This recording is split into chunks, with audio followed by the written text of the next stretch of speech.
I can recall my initial excitement when I first learned that game developer Factor 5 was developing a next-generation flight combat game for the PlayStation 3. The team that gave gamers the well-received Rogue Squadron and Rogue Leader games on the Nintendo 64 and GameCube was developing a game not on Star Wars or space combat, but based on 2-ton fire-breathing dragons. I was sure Factor 5's new dragon-themed Lair was a title to get excited about. Now, having spent some time with the recently released game, I'm here to tell you, boy, was I wrong. The game starts out with an interesting enough premise. You play as Dragon Rider Roan in the Assyrian army who's fighting against the seemingly evil Makai. You'll take to the skies battling your enemies on their dragon mounts, laying waste to some ground targets, and even take to the ground to do some close-up dragon-on-soldier combat. As simple as the premise sounds, the whole gameplay experience gets marred by the horrific 6-axis control scheme the developers opted to use while in flight. It seemed to make perfectly good sense on paper. You can speed up by tapping the X button, use sort of an air brake by pressing the shoulder buttons, and the obvious tilting of the controller to steer. But in all actuality, controlling the fire-breathing beast is a nightmare and will have you throwing the controller in frustration. Tight turns and narrow spaces is near impossible, but yet somehow the level designs scream for you to be able to do so. And targeting is simply abysmal in the fact that you can't choose what to lock onto and have to rely on the awful control scheme to get a bead on your tiny distant targets. From there you can launch fireballs, spew a stream of fire, or attempt to dive bomb straight towards them. Either way, none of these attacks are very exciting and quickly grow old as you are constantly circling in a dizzying flight path trying to lock onto an enemy fire breather. One attack that had potential but ultimately fails is the ability to fly up alongside an enemy and use the motion control to slam up against the other dragon to ram him. But there's a severe lag between your movements and what happens on the screen, which completely throws off your timing.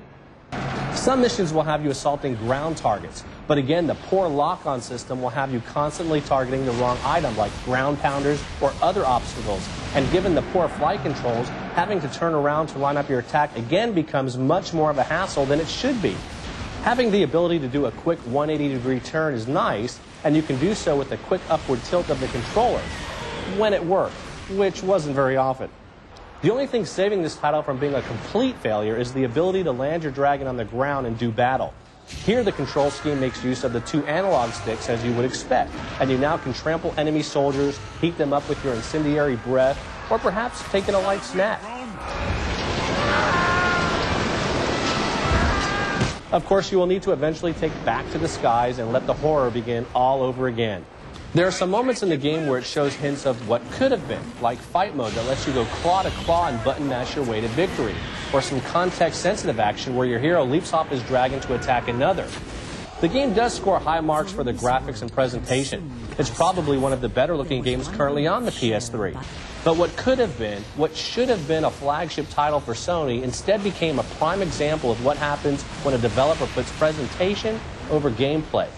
Lair is on store shelves now. It's rated for ages 13 and up, and Texas Gamer gives it a 2 out of 5. Now, one title that actually was a pleasant surprise is Sony's HeavenlySword.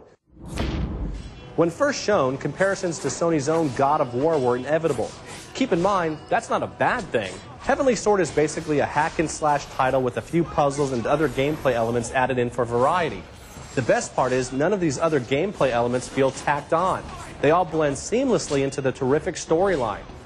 Your main character is the voluptuous Noriko, a young woman with an apparent destiny to fulfill that involves the Heavenly Sword, a weapon capable of doing some serious damage, not only to those on the pointy end, but for those who wield it as well.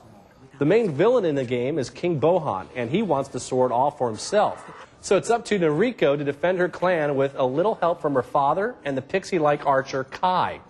The game, for the most part, is very linear, and you'll have to clear out several waves of attacking enemies using 3 different types of attacks. But these attacks can be linked together into various combos, building up your power meter, which in turn lets you unleash some super-style attack moves with a simple press of the circle button. In between these battle stages, the game is sprinkled with some rudimentary puzzles used to open up various doorways or gates, and you can also play well-done action sequences that involve quick and accurate button presses. Simple? Yes, but for some reason, very satisfying. You also get to play as Noriko's young friend, Kai. Kai has no close-range attacks and is usually tasked with using her crossbow to foil distant enemies. Her levels are made even more enjoyable by the clever use of the motion controls. Once an arrow is fired, you can hold down the triangle or circle button and guide your arrow in slow motion to your intended target. One of my favorite levels is where Kai is desperately trying to defend Noriko's father from would-be attackers as he tries to make his way to safety. And watching the enemies react to the pain inflicted by your deadly aim is gaming greatness. You won't be able to play this game and not immediately make comparisons to other titles in this genre. But what sets this game notches above the rest is not only its splendid visuals, but the overall presentation as well.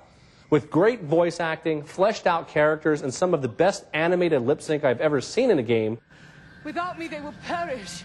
The only real issue with this title is that it's too short and leaves you wanting more. That's a good problem to have. Heavenly Sword is also on store shelves. It's rated T for teen, and Texas Gamer gives it a 4 out of 5. For Texas Gamer, I'm Mark Adams.